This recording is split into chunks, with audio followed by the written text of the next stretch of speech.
అదే వక్ఫ్ చట్టానికి amendments bill. ఇది ఎన్నో సంవత్సరాల నుంచి ఎన్నో దశాబ్దాల నుంచి కూడా చాలామంది వెయిట్ చేస్తూ ఉన్నారు.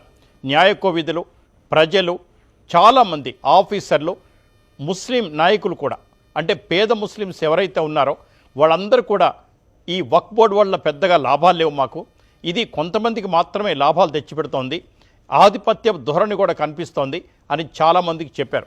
సరే, ఇది 1908 రిజిస్ట్రేషన్ యాక్ట్ రాకముందు ఏవైతే భూములు వక్ఫ్ బోర్డుకు చెందినయో, ఏవైతే వక్ఫ్ బోర్డు న్యాయం చెప్తున్నాయో దాని గురించి నేను మాట్లాడదలుచుకోలేదు.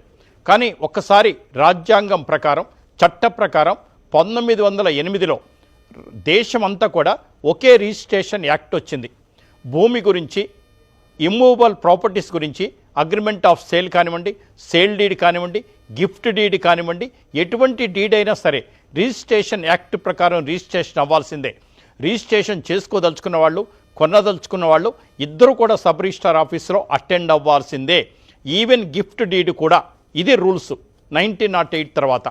సరే, అంతకుముందు వక్ఫ్ బోర్డుకి ల్యాండ్స్ ఎవరిచ్చారు, వక్ఫ్ బోర్డ్స్కి ల్యాండ్ ఎలా వచ్చాయి అన్నది ఆ నిర్వివాదాంశం. అంత జోలికి మేము వెళ్ళటలేదు, ఎవరికి పార్లమెంట్లో కూడా వాళ్ళు మాట్లాడలేదు.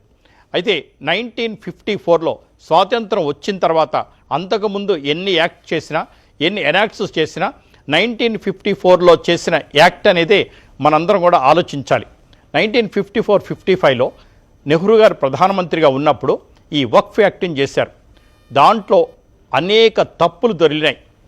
ఎవరి ల్యాండ్ ఎవరు డొనేట్ చేశారో తెలీదు, ఎవరికి డాక్యుమెంట్ లేదు, ఎవరికైనా ఇవ్వచ్చు. ఒక ముస్లిం సోదరులు చెవిలో చెప్తే కూడా డాక్యుమెంట్ అయిపోద్ది, అది సేల్ డీడ్ అవుద్ది. ఇది ఒప్పుకుందామా?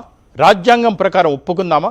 ఒక దేశంలో నివసిస్తున్న వాళ్ళందరికీ ఒకే రకమైన సివిల్ చట్టాలు ఉండాలన్నది అందరికీ తెలిసిన అంశమే. మరి హిందూ సోదరులు, మిగతా వాళ్ళంతా రిజిస్ట్రేషన్కి లోబడి, చట్టానికి లోబడి, రూల్స్కి లోబడి, న్యాయానికి లోబడి భారతదేశంలో ఉండాలి. కానీ కొంతమందికి మాత్రం ప్రత్యేక చట్టాలు ఎందుకున్నాయి? ఓకే, మత సాంప్రదాయాల ప్రకారం కొన్ని చట్టాలు ఉండొచ్చు. వివాహం ఎవరిని చేసుకోవాలి, ఎలా విడాకులు తీసుకోవాలి, ఆస్తి ఎలా పంచుకోవాలి అన్నది వారి మత విశ్వాసాలను బట్టి ఉంటుంది. అది అందరం గౌరవిస్తాం. కానీ రిజిస్ట్రేషన్ యాక్ట్ ప్రకారం మాత్రం అందరు ఉండాల్సిందే కదా, చట్టానికి లోబడి ఉండాల్సిందే కదా. 1954లో నెహ్రూ గారు ఏమంటాని ఈ బిల్లు ఆమోదించారో అప్పటి నుంచి అనేక కోర్టు కేసులు నడుస్తూ ఉన్నాయి. ఎప్పటికీ ఒగదగలేదు. అసలు వక్ఫ్ బోర్డు అనేది స్థాపించారు. భారతదేశంలో తప్ప ఎక్కడా వక్ఫ్ బోర్డు లేదు. యాజ్ పర్ మై నాలెడ్జ్ ఎక్కడా వక్ఫ్ బోర్డు లేదు. మరి ముస్లిమ్స్ పరిపాలిస్తున్న దేశాల్లో, ముస్లిమ్స్ అధికంగా ఉన్న దేశాల్లో మరి ఎలాంటి చట్టాలు ఉన్నాయి? ఇలాంటి చట్టాలు లేవు కదా.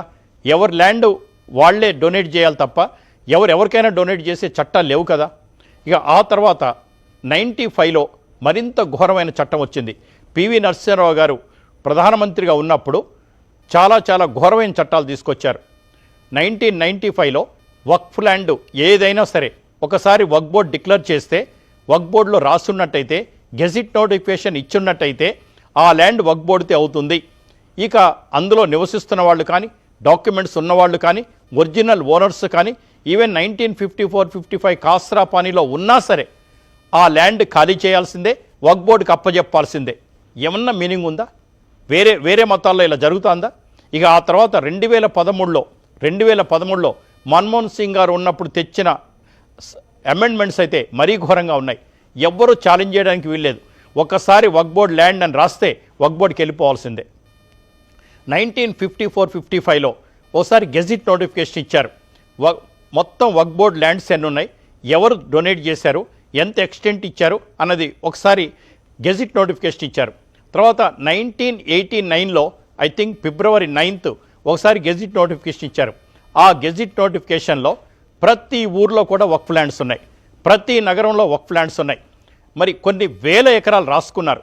సంగారెడ్డిలో రాసుకున్నారు, మెదక్లో రాసుకున్నారు, కర్నూలులో రాసుకున్నారు, మౌలాల్లో రాసుకున్నారు, మల్కాజ్గిరిలో రాసుకున్నారు, మరి ఇక్కడ గుట్టల్ బేగంపేటలో రాసుకున్నారు, గచ్చిబౌలిలో రాసుకున్నారు, మరి మణికొండలో రాసుకున్నారు.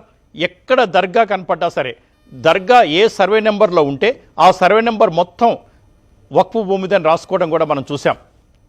నార్సింగ్లో రాసుకున్నారు, ప్రతి జిల్లా హెడ్ క్వార్టర్స్లో, ప్రతి తాలూకా హెడ్ క్వార్టర్స్లో, ప్రతి గ్రామంలో కూడా గ్రామాలు వక్ఫ్ బోర్డుని రాసుకున్నారు.